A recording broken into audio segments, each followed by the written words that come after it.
네, 반갑습니다. 소개받은 조직국장 진야입니다. 그 제목은 장점과 단점 그리고 저항과 협동 뭐 이렇게 했어요. 당연히 우리 해남 지부에 대한 이야기고요. 제가 이제 횟수로 이제 3년 채워서 해남 우리 여러분들과 이제 인연을 맺어오고 있는데 그 중심으로 드리는 얘기입니다. 그러다 보니까 불편할 수 있어요. 네. 근데 그런 얘기 있잖아요. 그 몸에 나쁜 건 입에 달고 몸에 좋은 거는 입에 쓰라고 하잖아요. 네. 그러니까 그 중심으로 여러분들께서 좀 이해해 주셨으면 좋겠고 굉장히 경건합니다. 그래서 이렇게 경건한 교육을 하려고 온 거 아닌데 이건 제가 볼 때는 이제 뭐 이게 성차별적인 발언은 아니고 주로 이제 남성 사업장 가면 이래요. 그래도 우리가 2023년도에 우리가 허송세월한 건 아니다. 드디어 우리 해남에도 여성조합원이 한 명 들어왔습니다. 그런 의미에서 다 같이 박수 한번 치고 그 해남의 기쁨, 제가 생각하는 우리 해남의 가장 큰 장점인데 다른 지부에서는 그 지부의 단점이라서 이거 영상 틀어줬는데 좀 의미가 있어서 다 같이 봐도 좋을 것 같습니다. 좀 보고 시작할게요.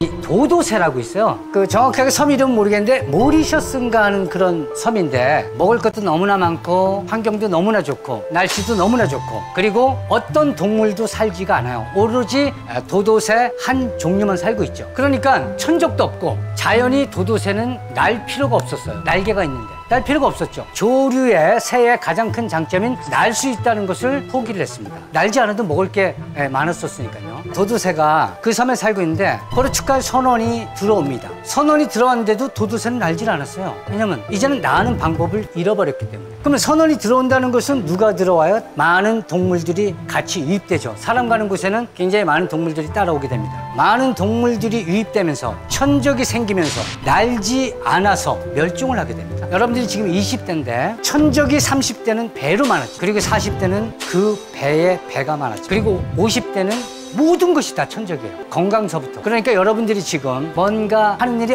지금 잘 돼 라고 생각하면 거기에서 안주를 하기 시작하면 안주를 하고 안정되고 상처 안 받으려고 숨고 편안한 곳만 쫓아다니다 보면 어쩌면 시간이 지나면서 멸종될 수가 있어요. 천적의 속수무책으로 당하는 거죠. 혹시 역경 있고 걱정 있는 분들은 제가 미리 축하드릴게요. 어느 시간이 지나면 여러분들이 대단한 날개를 가지고 비행을 할 수 있기 때문에 저는 여러분들의 역경, 20대의 역경, 좋은 날개를 만들 수 있는 그런 여건이기 때문에 제가 미리 이제 축하를 드리는 거죠. 그런 말 있죠. 물감을 아끼면 그림을 그릴 수 없듯이 꿈을 아끼면 성공을 그릴 수 없다. 꿈꾸는 사람, 꿈을 이루기 위해서 계획하는 사람, 계획한 것을 이루기 위해서 노력하는 사람이 얻은 실패는 그거는 곧 성공이랍니다. 네, 김국진 굉장히 인상적이죠. 우리가 알던 김국진이 아니죠. 새의 가장 큰 장점은 나는 건데요. 천적이 없으니까, 날 필요가 없으니까 그 나는 방법을 잃어서 나중에 이제 멸종이 되게 됐다고 합니다. 그럼 우리 노동자들에게 가장 큰 장점은 뭔가요? 단결력, 투쟁. 그렇죠. 네, 선물 드려야 하는데 타지부에서 오셨기 때문에 생각하겠습니다. 우리 노동자들, 노동조합은 단결해서 투쟁하는 게 우리의 가장 큰 장점이죠. 근데 미안하지만 우리 공무직들이 예전에 우리 뭐 상용직이셔서 막 고생하실 때나 단순 노무 자벽 인부임으로 일당쟁이로 일하실 때는 이른바 헝그리 정신이 좀 있었어요. 네. 헝그리 정신이 있을 때는 우리가 복싱도 잘했다고 우리 본부장님이 얘기하시잖아요. 근데 근데 배에 이제 기름이 차기 시작하고 공무직이라고 하지만 그래도 뭐 요새 같은 세상에 내가 어디 가서 이 돈 받냐? 이런 마음으로 어느 순간 허리띠도 풀려놓고 투쟁할지를 모르게 되는 이런 지부들이 생기기 시작하더라. 그럼에도 불구하고 우리 해남 지부는 저는 제가 만났던 그 3년의 시간이 계속 투쟁의 연속이었어요. 그렇죠? 소수노조에서 개별교섭권을 따내는 과정 또한 굉장히 치열한 투쟁이었고, 그리고 우리 환경미화원 노조라고 저들이 이제 프레임을 짜고 온갖 마타도어를 일삼았을 때 우리가 그 환경미화원 노조의 틀을 깨고 전체 공무직을 대변하고 대표하는 노조로 자리매김하는 그 과정도, 그런 과정에서 동일한 사업장에 다른 임금체계가 이렇게 만들어지게 되는 그런 과정 모두가 투쟁 없이는 불가능했고, 우리가 이렇게 승리해왔던 그런 과정이라고 좀 생각합니다. 김국진이 얘기했듯이 우리가 꿈을 가지면 이룰 수 있다 생각해요. 우리가 개별교섭권을 꿈꿨고 그걸 투쟁으로 얻어냈듯이 향후에도 일로조 저는 꿈이 아니라고 생각합니다. 여성조합원도 들어왔잖아요. 해남은 여성조합원이 없어! 우리가 포기했다면 아마 평생 안 들어왔을 텐데 여성조합원도 들어왔고 그런 흐름으로 일로조도 따낼 수 있지 않겠나. 이런 해남 지부의 기품, 우리 해남의 장점 잊지 말고 2024년 한 해도 잘 만들어 가셨으면 하는 마음이고요. 그럼 우리 해남 지부가 일로조가 되려면 뭐 해야 하냐. 요게 이제 윙가디움 레비오사 이게 이제 해리포터라는 이제 애들 보는 영화에서 나오는 게 주문이거든요. 주문. 마법이지. 이게 이제 띄우는 주문인데 상온 초전도체 이거 되게 우리나라를 떠들썩했어요. 나는 우리나라 사람들이 이렇게 과학에 관심이 많나? 했는데 아니더라고. 주식에 관심이 많았더라고. 이 상온 초전도체를 개발하는데 썼던 그런 부품들을 납품한 업체들의 주식이 막 너를 뛰었죠. 그래서 주식쟁이들이 굉장히 관심이 핫했던 이건데, 이게 왜 중요하냐? 뭐 다른 이제 물리학적인 설명은 거두절미하고 저항이 없어진다. 이렇게 하면 저항이. 좀 예를 들면 KTX 타고 서울에서 부산 한 2~3시간 만에 가죠? 그러면 요렇게 해서 상온 초전도체에서 저항이 거의 없어지면 서울에서 부산을 30분 안에 이렇게 주파가 가능하다는 거예요. 그 이제 이동뿐만 아니라 다양한 산업상에 쓰이는, 이를테면 우리가 전신줄도 열 손실률이 굉장히 많잖아요. 그 저항으로 인해서 이제 발생하는 이런 것들. 그러니까 그런 저항들을 없애면 효율이 좋아지는 거죠. 그런 의미에서 보면은 모든 일이 그래요. 혼자서 뭐 하는 건 어렵지 않아요. 물론 이제 극기, 자신과의 싸움이 제일 어려운 거이긴 하지만, 뭐 내가 아침에는 인간이다. 그럼 나 아침에 그 일을 하면 되고, 내가 뭐 저녁에 인간이다. 그럼 저녁에 일을 하면 돼요. 그래서 농사 짓는 사람은 상대적으로 신간이 좀 편해요. 혼자서 일하는 사람. 근데 이를테면 환경미화원, 뭐 3인 1조로 일을 해야 돼. 그러면 나는 차라리 빨리 해버리고 쉬고 싶은데 저 새끼는 완전 더럽게 챙기네. 뭐 이렇게 된 사람들도 있을 거라는 거지. 그리고 나는 안전이 더 중요한데 저 새끼는 빨리 막 대충 하고 막 쉬려고만 하네. 서로 간의 입장이 다 다르다고. 이러니까 저항이 생기는 거예요. 이 저항은 내가 이제 물리학적인 용어로 표현했지만 우리 내부에 있는 생활적 표현으로는 갈등이라고 하죠. 갈등은 이렇게 업무를 하면서도 생기지만, 이 노동조합이라는 조직, 우리가 한 500명 되는 이 큰 조직을 우리 김정구 지부장님이 운영하고 계시는데, 그 조직 안에는 이를테면 우리 어머니가 배 아파서 난 한 배에서 나온 자식들조차도 아롱이가 있고 다롱이가 있고 그런 거잖아요. 그런데 우리는 나온 배속도 다 다르고 밥상머리 교육도 다 다르게 받았어. 혈액형도 다 다르고 요새 유행하는 MBTI도 다 달라. 어떻게 같을 수가 있어요? 다 다르지. 그러니까 어떻다? 결국은 나 혼자서 성과를 낼 때는 이 주변에 저항이 없었는데, 조직이라는 이름으로 하려고 했더니 온갖 무수히 많은 저항이 생기는 거고, 리더라고 한다 그러면 이런 다양한 저항들을 뚫고 성과를 내야 하는 거죠. 이거 이해되시죠? 그래서 우리 해남지부가 1노조가 되려면 그렇게 해야 한다. 굉장히 중요하다. 같은 녹색 조끼를 입고 있다고 해서 형식상 같은 편이지만 실제 내용적으로 같은 편이냐, 이걸 제가 강조해서 말씀을 드리고 싶은 거예요. 최도훈 선생님 교육자료 제가 이제 따왔는데, 이 박정희는 그죠? 자기 편한테, 김재규한테 총 맞아 죽었잖아. 그러니까 결국 조직 관리라는 게 이런 거예요. 혼자서 하면은 뭐 누구한테 총 맞아 죽을 일 없죠. 근데 세상은 혼자 살 수가 없어. 일단 내가 사람으로 이 세상에 태어난 순간 혼자 살 수가 없어. 늑대소녀 그 일화 우리 학창시절 배웠잖아요. 어디에서? 인도 어디 뭐 밀림에선가 늑대소녀가 발견이 됐는데, DNA 있는 사람인데 막 보름달 보면 오 울고 음식을 날 걸로 먹고 불을 보면 막 무서워하고 이런 데잖아요. 그런 것처럼 혼자 사는 사람이라고 할 수 없죠. 사람은 필연적으로 조직과 집단, 하다못해 가장 작은 가정 공동체 그 안에서 살아갈 수밖에 없고 거기에서의 저항을 줄이는 게 관건이다. 오늘 이제 교육 내용이 이제 아마 이제 이런 식으로 좀 갈 건데 영상 잠깐 보고 갈게요. 다양한 변수들을 고려해야 되는데 그 중에서도 가장 어렵고 가장 복잡하고 가장 미묘한 변수가 뭔지 아세요? 바로 사람의 마음이에요. 그래서 알 키우고 내가 선배가 돼가신 분들은 다 아실 거예요. 이게요, 다 내 맘 같지가 않아요. 그러시죠? 다 내 맘 같지가 않고, 너 왜 그렇게 도대체 일하는 거야? 너 왜 그렇게 말하는 거야? 넌 어느 별에서 온 거야? 넌 도대체 어느 별에서 왔니? 라는 곡소리가 정말 그냥 나와요. 근데요, 그럼에도 불구하고 리더라는 자리는요, 결과로 말해야 되는 거죠. 여기 나와 있는 다양한 변수들을 잘 하나로 엮어서 성과를 내야 돼요. 그 성과는 다 다르겠지만요. 이제 제가 이제 간부름 교육할 때 이제 쓰는 자료라 이제 리더 중심으로 지금 얘기했는데 김종무 지부장의 과제인 거예요. 그냥 무작정 열심히 하는 것만으로 성과를 낼 수는 없다는 거고, 결국 사람 마음과의 싸움, 노동조합 해보니까, 노동조합 뭐 10년 넘게 해보니까 한마디로 정리할 수 있어요.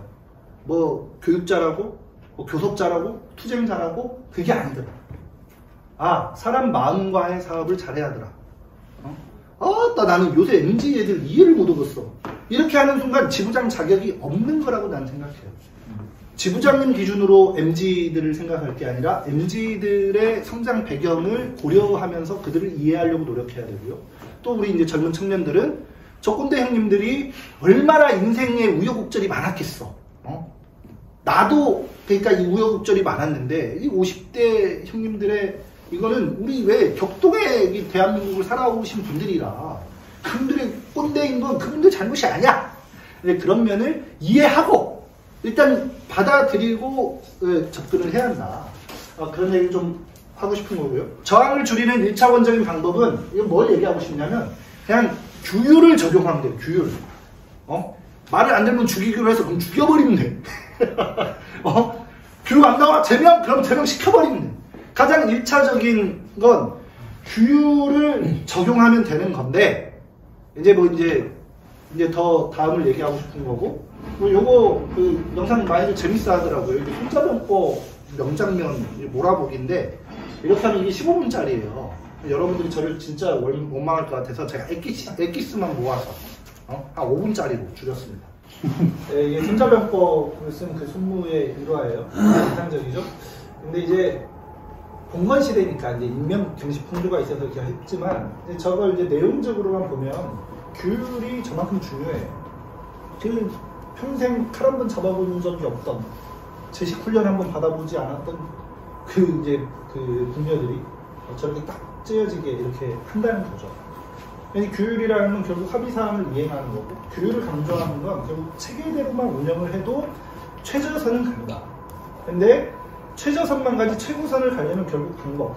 그러니까 체계는 그 부신의 원리로 이렇게 적용하는 거라면 방법은 이제 그 융통성, 사람과 믿음의 원리로 운영이 되는 거고, 1차원적인 방법이라고 제가 얘기한 건 2차원적인 건 결국 그런 융통성, 원칙성이 있다면 융통성도 잘 부릴 줄 알아야 하고, 그런 사람과 믿음의 원리로 우리 노동조합이 운영되게 해야 더 저는 최고선으로 갈 수 있지 않겠나, 좀 이런 생각이 이제 들어서 이제 한 거고, 약간 좀 전환시켜서 이제 사람의 마음을 얻기 위한 방법 어떻게 하면 되겠냐. 이거는 근데 뭐 노동조합 간부만 알면 되지 이렇게 생각하실 게 아니에요. 가정에서 우리 가족들의 마음을 얻기 위해서나, 지금 이제 요새 한참 뭐 사춘기 뭐 애들이 있다 그러면 그 아이들의 마음을 얻기 위한 거나, 결국 원리는 다 통해. 노동조합 간부만 알아야 하는 게 아니라 여러분들이 직장 생활을 하는 데서도, 그렇죠? 그리고 가정 생활을 하는 데서도, 여타 뭐 혹은 개모임이든 무슨 뭐 취미 동아리를 하는 데서도 필요한 원리라서 같이 좀 보고 넘어가려고 이것도 준비를 했습니다.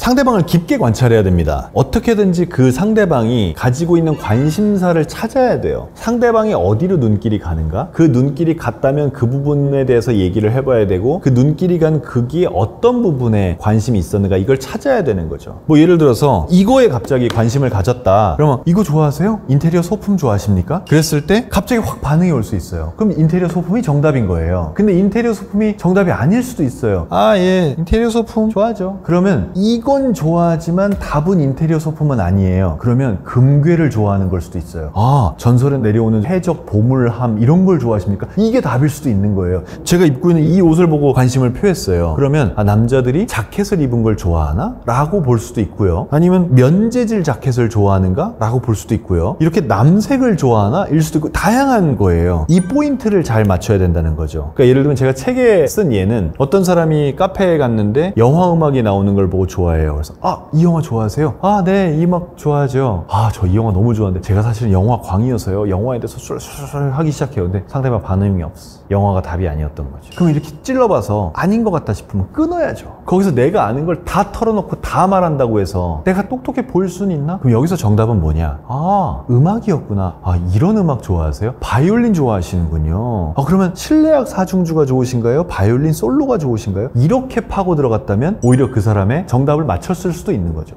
아주 세심하게 관찰해서 찾아야 됩니다. 찾아보고 찔러보고 맞으면 계속, 아니네? 그러면 다른 각도에서 또. 그래서 그 사람의 관심사를 최대한 찾아봐야 됩니다. 이건 왜 중요하냐면요, 제 인생책으로 신봉하는 데일 카네기의 인간관계론의 2장 타인의 호감을 사는 법, 6가지 방법이 있어요. 그 중에 타인이 말을 하게 하려면 그 사람이 관심 갖는 걸 얘기하든가 그 사람을 진심으로 칭찬을 해야 됩니다. 근데 그러기 위한 방법이에요. 이 사람이 바이올린 음악에 미쳐있는 사람이라고 칩시다. 근데 내가 갑자기 바이올린 음악을 던지고 사중주를 던졌어요. 그럼 어떻게 될까요? 얘 혼자 한 30분 얘기하는 거예요. 난 듣고만 있겠죠. 맞장구만 쳐주면서. 근데 이렇게 맞장구만 쳐주면서 듣고만 있죠? 그러면 어떤 반응을 보일까요? 저 실제로 이렇게 해본 적이 있거든요. 이렇게 하고 나면 이 사람이 가면서 뭐라 그러냐면, 한석준 저 사람은 바이올린에 대한 지식이 아주 풍부하네? 이렇게 얘기합니다. 저는 바이올린에 대해서 아무 말도 안 했어요. 실제로 잘 알지도 못해요. 근데 그렇게 말을 하는 거예요. 왜냐면 자기 말을 들어줬으니까. 그 대화를 잘했으니까. 사람들이 그렇게 생각합니다, 실제로. 그리고 그 대화를 즐거운 대화였다고 기억하고, 저라는 사람을 아주 즐거운 대화 파트너였다고 생각을 합니다.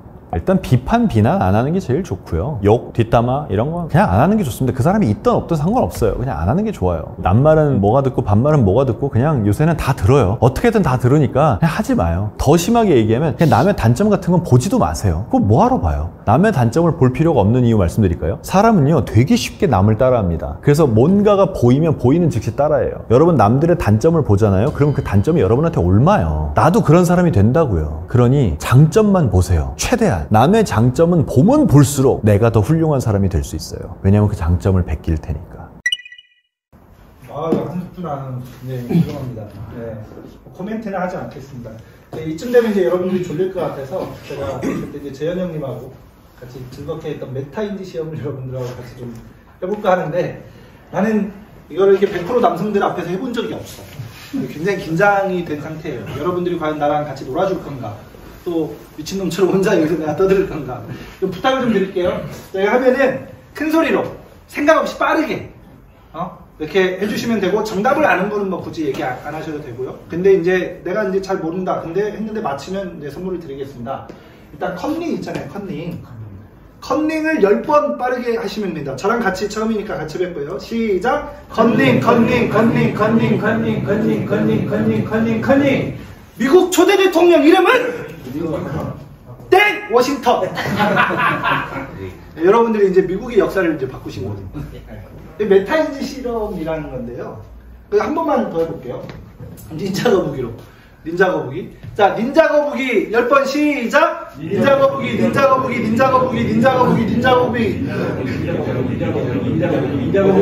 네, 어려운 발음인데, 이제 잘하시네요. 어려우니까 3번만 더 해볼게요. 닌자 거북이. 세종대왕이 만든 배는? 좋습니다. 형님. 네, 박수. 와. 만든 적이 없죠, 또 여기서 하셨어요? 뭔데요? 정답 알고 계셨잖아. 축하하네, 부지부장님이. 만든 적이 없죠. 그 거북선은 이순신 장군이 만들었지. 나대용 군관 시켜서 만들었잖아. 우리 한탄에서 봤잖아. 이게 요거 다 할 수 있어요. 또 해볼까요, 이거? 이것도 해볼까? 이거 뭔가 궁금하죠? 자, 캠퍼스. 봄이 오는 캠퍼스. 캠퍼스예요. 10번. 시작! 캠퍼스. 각도를 잴 때 쓰는 문구는? 각도기 누가 먼저 얘기했어요? 여기 어디서 나왔는데? 아, 이거 이렇게 나온다고? 다들 이러면 뭐 하는지 아세요? 콤파스 이래요. 콤파스는 이거 원 그릴 때 쓰는 거거든. 이게 뭐냐면 이 메타인지 시험이라는 건데, 그러니까 사람 뇌가 그렇게 되어 있대요. 그러니까 나한테 친숙하면 그거 위주로 이렇게 생각을 하는 거야. 되게 신기하죠. 근데 이런 실수를 하는 거예요. 이건 뭐냐면 이제 꽃사슴 10번 하게 하고, 그 산타가 타는 거는 이러면 다들 루돌프 이래요. 뭐 루돌프 꽃사슴 막 이래요. 근데 산타는 썰매를 타죠. 루돌프는 그 썰매를 끌지. 근데 이제 메타인지라는 게 이제 이런 거예요. 이런 거고, 이제 이걸 왜 하는지는 좀 이따 말씀드리고, 이번에 이제 최도훈 선생님한테 배운, 여러분들 이제 졸릴 시간이 돼서 몸도 좀 풀고 하고, 이제 역근 자세에 대해서도 좀 일전에 말씀을 드렸는데 반응이 별로 안 좋더라고. 국장님 앞으로 그런 거 하지 마요. 좀 징그러워요. 그래서 그런 거 안 하고 몸도 이렇게 풀고, 최도훈 선생님이 가르쳐준 지게차 그 율동을 한번 해볼 거예요. 네, 지게차 율동. 그러니까 지게차 이렇게 포크로 이렇게 꽂아가지고 이렇게 움직이잖아요. 제가 지게차 그 자격증이 있는 거 아세요, 여러분? 모르셨죠? 저 그 2.5톤 미만 말고 그 이상 하는 거 있잖아. 그 건설기계 조종사 운전면허증. 제가 그게 있어요. 네. 제가 지게차 율동을 할 자격이 됩니다. 그래서 왜 오른손, 왼손, 두 손 다 같이, 그 다음 오른팔 들고 왼팔 들고 쫙 이렇게 하는 거예요. 다음 나올 노래가 이제 이물이라는 행진곡인데, 자 이렇게 하면 돼요. 사랑도 명예도 이름도 남김없이. 쉽죠? 이거 무한반복. 자 시작. 어서오세요.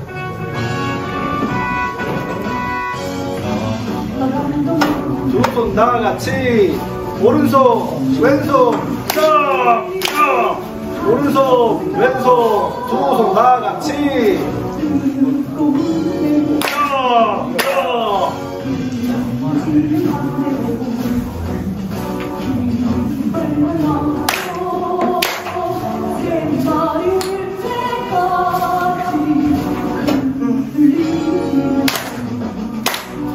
세월을 흘러로 산천난다 깨어나서 외치는 의자를 맞춰놓고 있어. 오른손 왼손 두 손 다 같이 오른팔 왼팔 두 번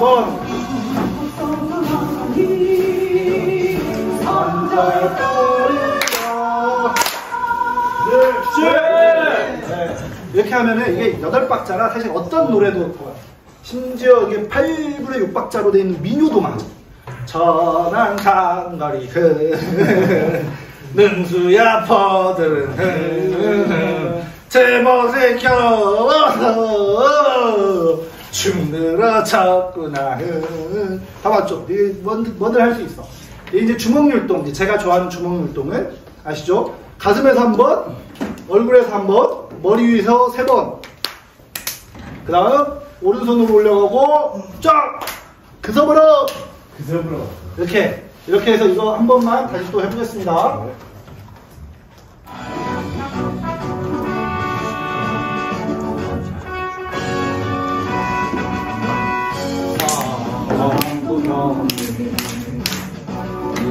이름도 남김없이 한평생 나가자 끝없는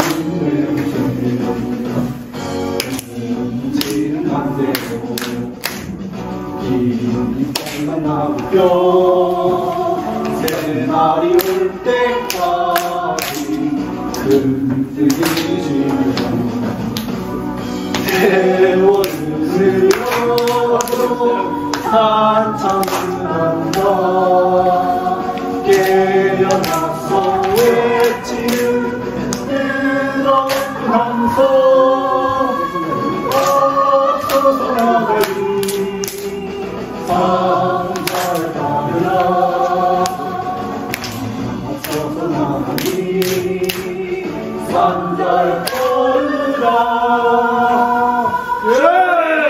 아, 좋습니다. 자, 지게차가 더 좋아요? 그, 지부장님 뭐가 더 좋으세요? 지게차 좋습니다. 지게차. 지게차? 잠깐만, 지부장님, 사무장님, 그 지부장님 한번, 두 분이 제일 열심히 하더라고요. 예, 일단 두 분이 서로 마주본다 실시. 그래서, 자, 지부장님은 지게차 율동으로 하는 거예요. 그리고 부지부장님은 주먹 율동으로 하는 거예요. 그래서 둘이 마주 보면서 이제 하다 보면 헷갈리겠지. 헷갈리겠죠. 누가 먼저 지는지 한번 보겠습니다. 네. 자, 뭐 이게 걸어도 돼요. 네. 자, 지부장한테 10,000원 걸 사람 없네요. 부지부장님한테 걸 사람. 야! 아, 네네. 이런 배당률이 어떻게 되냐? 네, 문제가 있죠. 아무튼 해보겠습니다. 준비, 시작!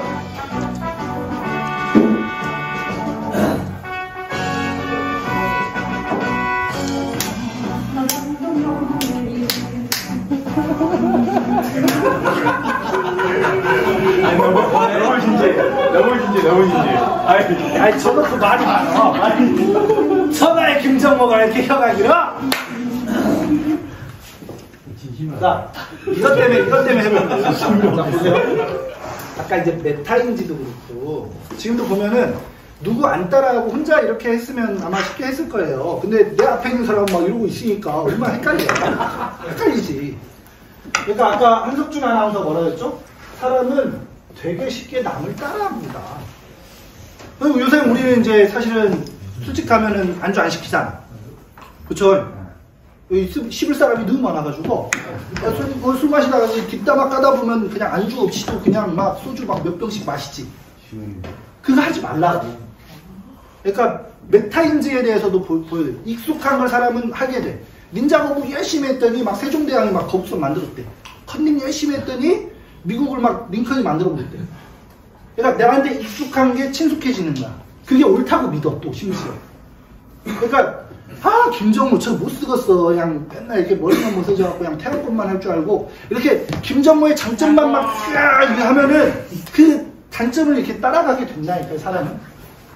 그러니까 그거 하지 말라. 따라하잖아. 지금도 방금 따라하니까 헷갈려가지고 못하잖아요. 그래서 우리 모두가 보면 이제 뭐 해남이 특혜를 하는 건 아닌데 해남도 별 수 없이 그런 모습을 제가 몇 번 봐요. 그러니까 우리 조합원들끼리 특히 우리 민주노조 조합원들 내에서 서로 뒷소리 하지 말자.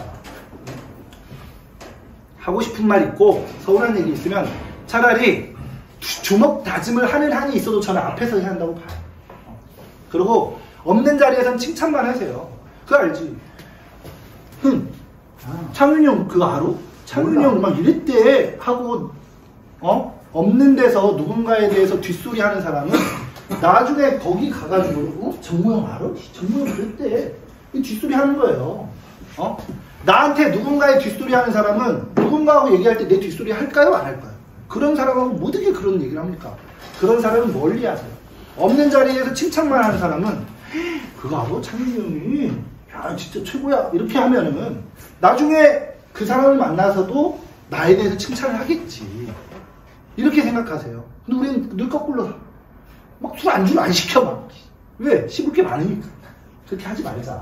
이거 하고 싶어서 지금 막 이렇게 해봤는데 이런 거예요. 사람은 굉장히 쉽게 다른 사람을 따라한다. 그러니까 다른 사람의 단점은 못 본 척 하면 돼요.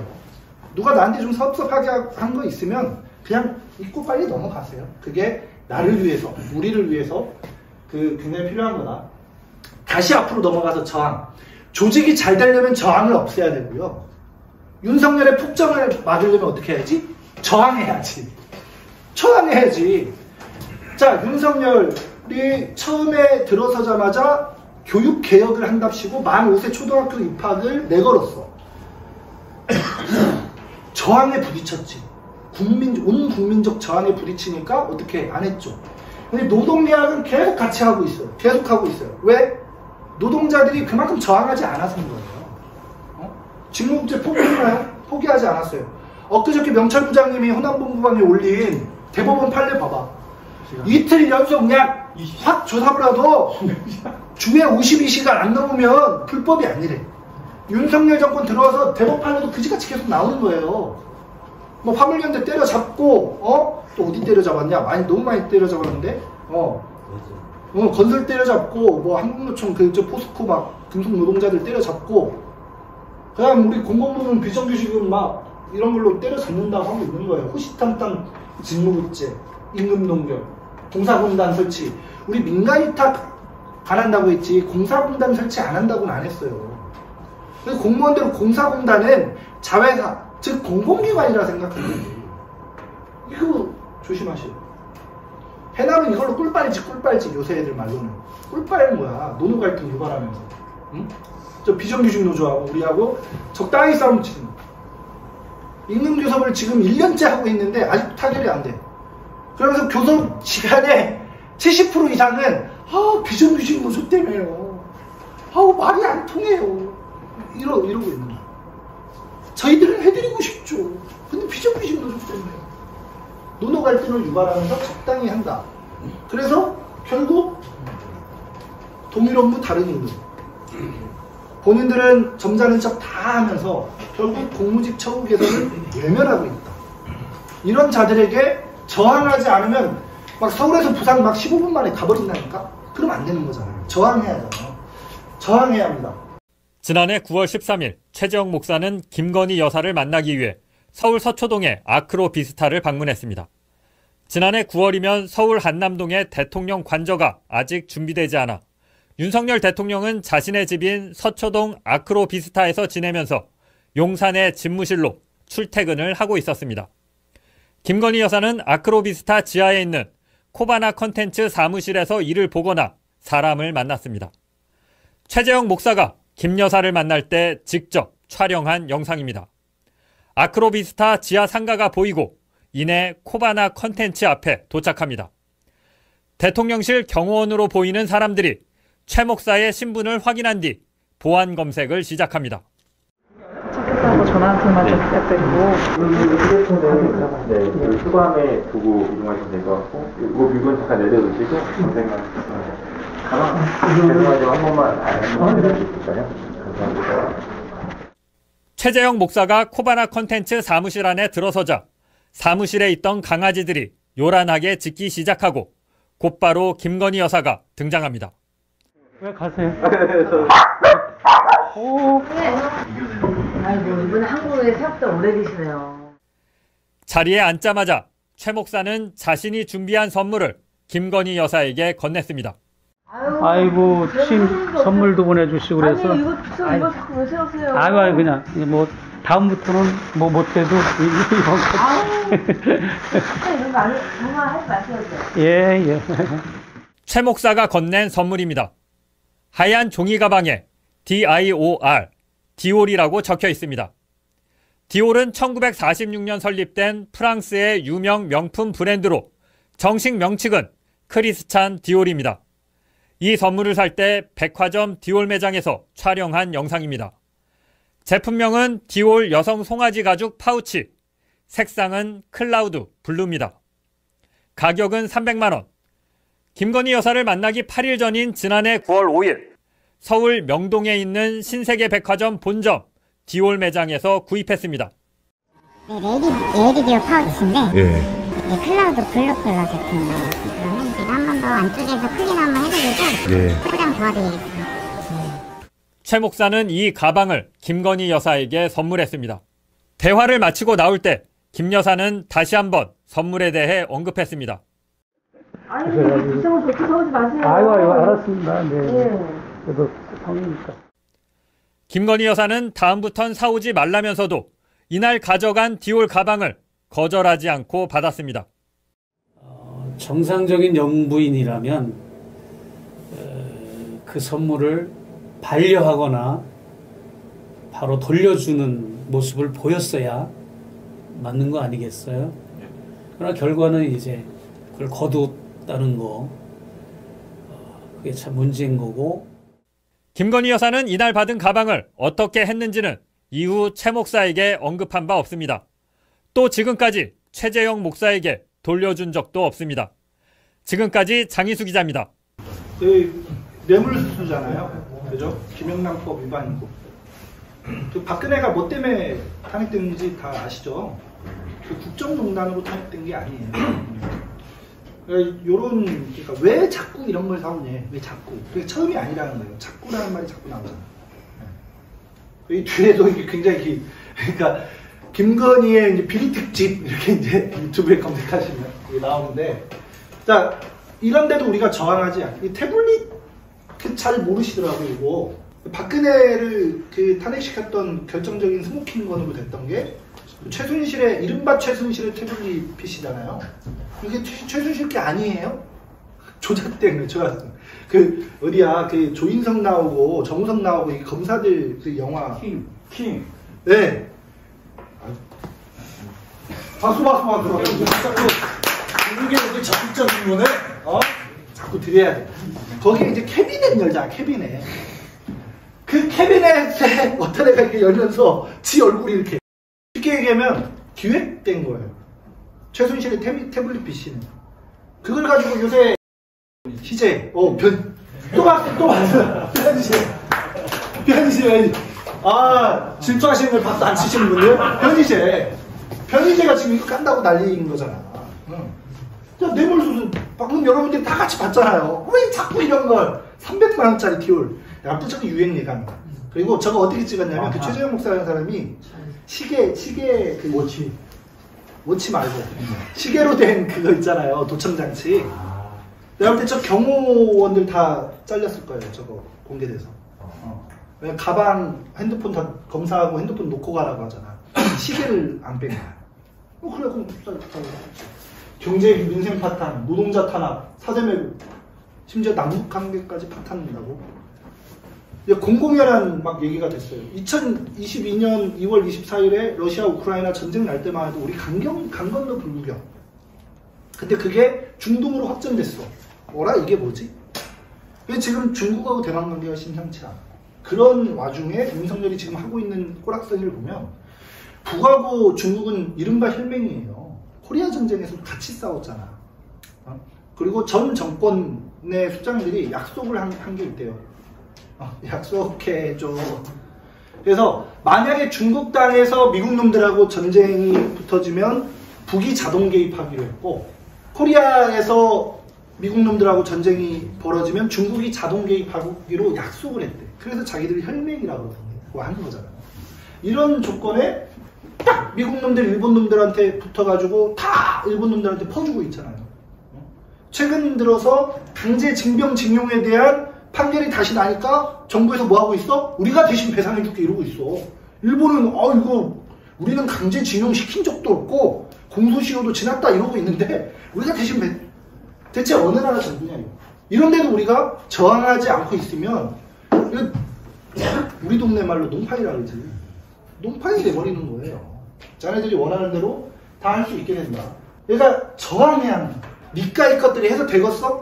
저 어렸을 때부터 이 얘기 정말 많이 들었거든요. 해서 됐잖아. 이걸 보고도 또 그래. 니까 이 것들이 해서 되겠냐? 사람은 그 부정성을 쉽게 헤쳐나오지 못하는데 여러분이 한 거예요. 2016년, 17년 여러분들이 했다.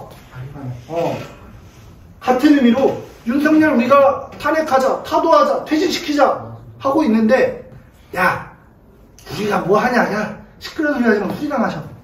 이렇게 하지 말자니까요. 해야 한다고. 윤석열 타도해야지. 그 죄가 박근혜보다 뭐 덜해서 우리가 가만히 있나요? 그런 게 아니잖아요.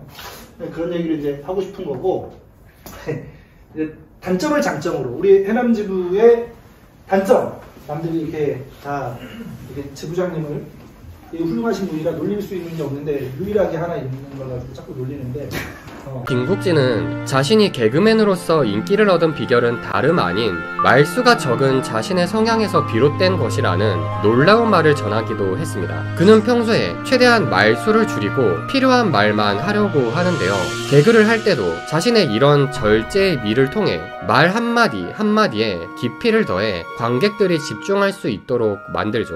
그의 이런 개그 철학은 다른 후배들에게 큰 영향을 주기도 했습니다. 김국진 선배님이 저한테 선배님 너무 힘듭니다. 뭐라 했더니 어떻게 하면 웃길 수 있겠습니까? 그러니까 많이 웃기고 싶니? 제일 웃긴 사람은 말을 하는 사람이 아니라 제일 잘 듣는 사람이다 라는 얘기를, 그러니까 자꾸 웃기려고 자기 얘기만 하려고 하다 보면 흐름을 놓치고 상황에 안 맞는 얘기를 하게 되잖아요. 근데 그런 얘기가 저한테 너무 크게 망치로 와닿았거든요. 김국진 선배님이 그 얘기가 저한테는 너무, 지금도 제 방송하면서 첫 번째 원칙처럼 잘 들어야 또 재미가 나오는 거니까. 네, 그 얘기. 김국진은 이렇게 개그맨으로서 말이 적은 성향은 단점일 뿐이라는 고정관념을 깨버렸는데요.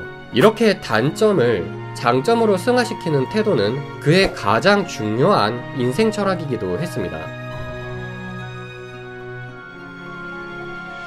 훌륭한 사람들, 위대한 사람들 보면 다 장점 가지고 위대한 사람이 된 것이 아니라 단점을 극복해서 위대한 사람이 됐습니다. 저도 방송국에 첫 번에 들어가니까 혀가 짧다는 거예요. 그래서 어떻게 할까라고 생각해서 저는 혀 짧은 소리가 나는 걸 장점화 시키기로 생각을 했죠. 그래서 보통 여보세요 하는 걸 저는 여보세요 이렇게 해요. 그리고 저만의 특유한 톤으로서 자기만의 다 무기가 있다는 겁니다.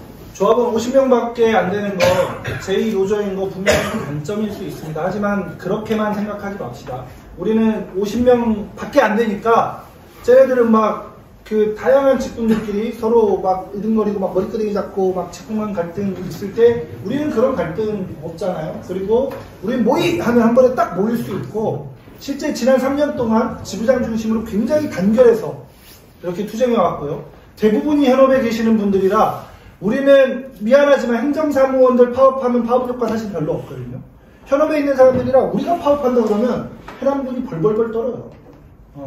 이걸 어찌 단점이라고만 할 수 있겠습니까? 이 우리의 부족한 부분을 장점으로 승화시키는 것도 역시 관점의 입장에 따라 달려있다. 그리고 그 리더를 중심으로, 지도부를 중심으로 협동할 때 가능하다. 이 영상 안 봐도 되죠? 네. 네, 한 10번 봤지? 네. 이거 또 봐. 안 되니까. 넘어갈게요. 네. 저렇게 리더를 중심으로 협동할 때 우리라는 일심단결. 그러니까 나였을 때는 아무런 저항 없이 결과에 갈 수 있다고 했잖아요. 근데 조직에서는 막 다양한 막 저항들 때문에 못 간다 이거예요. 저항이 발생해서. 하지만 우리라는 이름으로 일심단결했을 때 여러분들이 단점이라고 생각했던 여성조합도 없고 다들 현업에 있어갖고 그냥 누가 세월에 뭐 올렸는지 알지도 못하고, 이게 단점 아니겠냐. 우리는 현업에 있으니까 우리가 파업하면 난리 난다. 행정사무원들 파업하잖아. 공무원들이 에이씨 귀찮아 하면서라도 뭐 야근 조금 하면은 그거 다 만회할 수 있어요.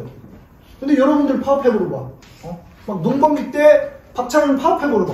난리 나는 거, 난리 나는 거야. 어떻게 할 거야 지금. 우리처럼 조종사 면허도 없는데, 그렇죠? 네. 그러니까 그런 자신감으로, 자부심으로. 다만 전제는 리더 중심으로 일심단결할 때만 가능하다. 아, 저 새끼 저거 때문에 같이 웃어. 이런 생각으로 될 수가 없어요. 될 수가 없어요. 그런 거고. 자, 굉장히 중요한 영상입니다. 거의 다 끝나갑니다. 같이 볼게요. 뭉클합니다. 작년에 돌아가셨는데 아버지가, 내가 원래 강의한다고 했을 때 나를 가장 응원해 준 사람이 우리 아버지거든요. 음대 나와서 무슨 강의 하냐고 안 그러고, 우리 아버지가 어렸을 때 나랑 얘기하면 엄청 재밌었대요. 그러니까 우리 아버지는 정말 타고난 귀명창이에요. 귀명창 얘기 들어봤어요? 말 잘하는 거 명창, 잘 들어주는 사람이 귀명창. 그래서 아버지가 나한테, 야, 너 초등학교 때 학교 갔다 오면 너는 진짜 말을 솔직하게 잘하더라. 뭐 운동회 5시간이면 너는 5시간 그대로 말하는 애야. 근데 아버지가 되게 나를 칭찬해 줬어요. 내가 그 강의를 하게 된 것도 피아노 학원이 잘 돼서 학원 성공 사례 발표가 내 첫 강의였거든. 갔다 와서 내가, 아빠 나 이걸 강의로 했으면 좋겠어. 나 피아노 그만 가르치고 나 강사할래 그랬더니 우리 아버지가 막 당장 하라고. 너 어렸을 때부터 잘했더래. 막 아버지가 안 그랬으면 나는 아무한테도. 역시 부모님의 응원 넘치고. 근데 내가 유튜브를 시작했을 땐 또 우리 아버지 어땠는지 알아? 유튜브 일지를 썼어요. 구독자가 매일 몇 명씩 늘었는지를 숫자로 장부로 적었어. 장난 아니야. 2019년 1월 19일 만약에 뭐 15만 2,300명이 됐잖아. 그럼 오늘 몇 명 됐나 보고 나서 왜 구독자가 늘었는지 무슨 영상 때문이라고 유튜브가 알려주기 전에 아버지가 먼저 알려줘. 난 깜짝 놀랐어요. 유튜브 장부를 보고. 작년에 아버지 돌아가시고 나서 집을 내려갔거든요. 이제 막 이렇게 유품 같은 거 다 정리해야 되잖아. 근데 내가 막 엄청 울었는데 아버지가 일기장을 남기셨더라고. 근데 그 일기장을 보고 내가 울었는데 뭐라고 써 있었는지 알아? 진짜 내가. 미경이랑 대화하려면 공부해야 할 것들. 1. 메타버스. 2. NFT.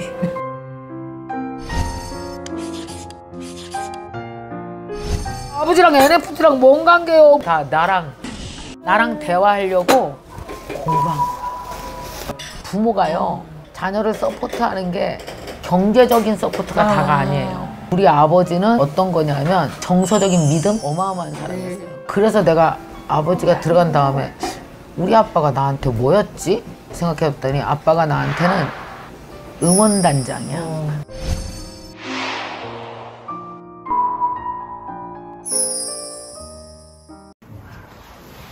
굉장히 인상적이죠?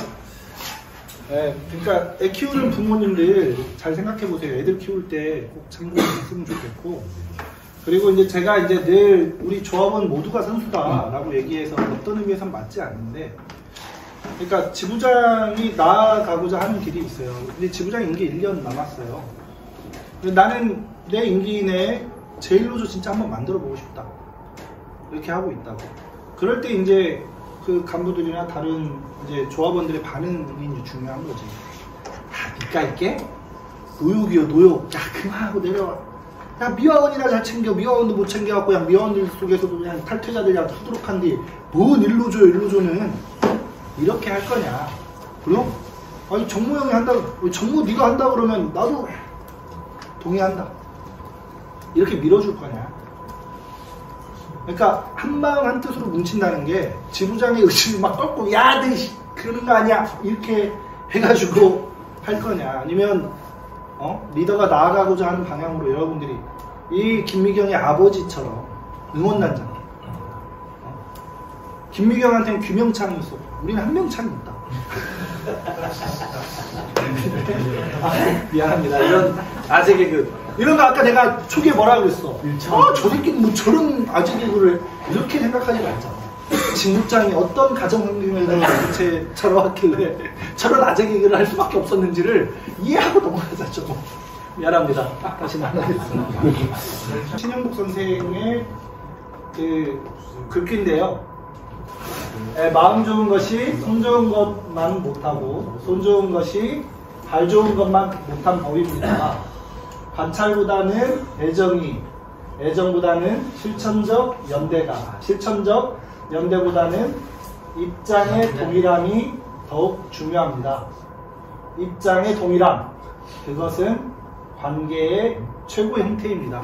저는 관계의 최고 형태를 지금까지 그렇게 잘 해오셨던 것처럼 앞으로도 잘 만들어가고 더 빛내어가고, 그래서 더욱 발전해가는 해남지구가 되기를 정말 간절히 축원하면서 오늘 교육 모두 마치겠습니다. 고맙습니다.